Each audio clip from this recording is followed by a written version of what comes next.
आज यह त्रिदिवसीय श्री राम धुन के प्रारंभिक परंपरानुरूप जो यह पवित्र कलश यात्रा शोभा यात्रा का परिदृश्य हमारे सामने दृष्टिगोचर हो रहा है।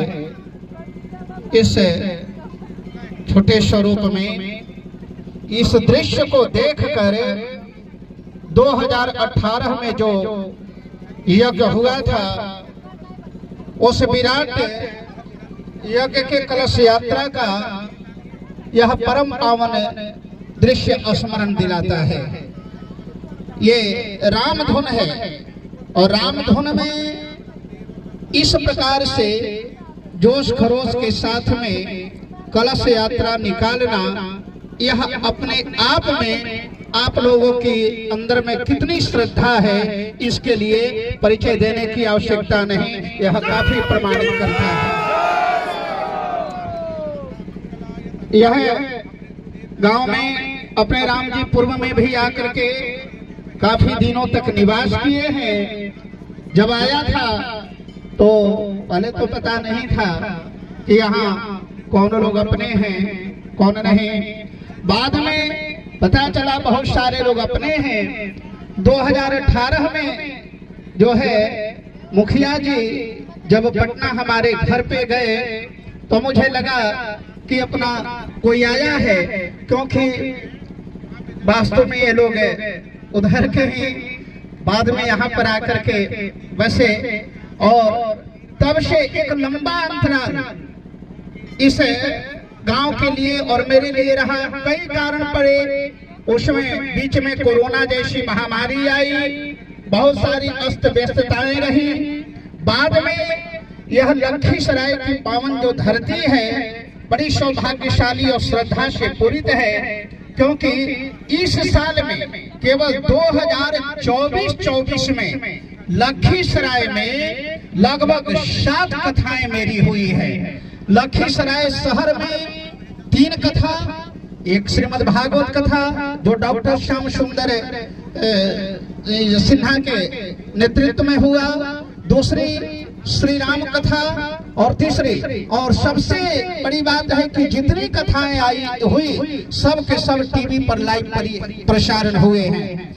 फिर कथा अशोक धाम में हुई है शिव महापुराण की। उसके बाद में झिनौरा ग्राम में अपने आप भगवान शिव प्रादुर्भावित हुए, वहां पर शिव महापुराण की चर्चा हुई। उसके उपरांत में रानी सती मंदिर में श्रीमद् भागवत की कथा हुई। और अभी हाल फिलहाल में ऐसा कोई गांव होता है रामचंद्रपुर, वहां पर ये राम विवाह के उत्सव पर बड़ा ही विराट और भव्य श्री राम कथा हुई। और उसके उपरांत पुनः यह बहरावा में यह लखीसराय और अपने राम जी के लिए बड़े सौभाग्य का विषय है कि यह संबंधों का की प्रगाढ़ता का लगातार क्रम चलता जा रहा है और आगे भी लगता है कि चलता जाएगा।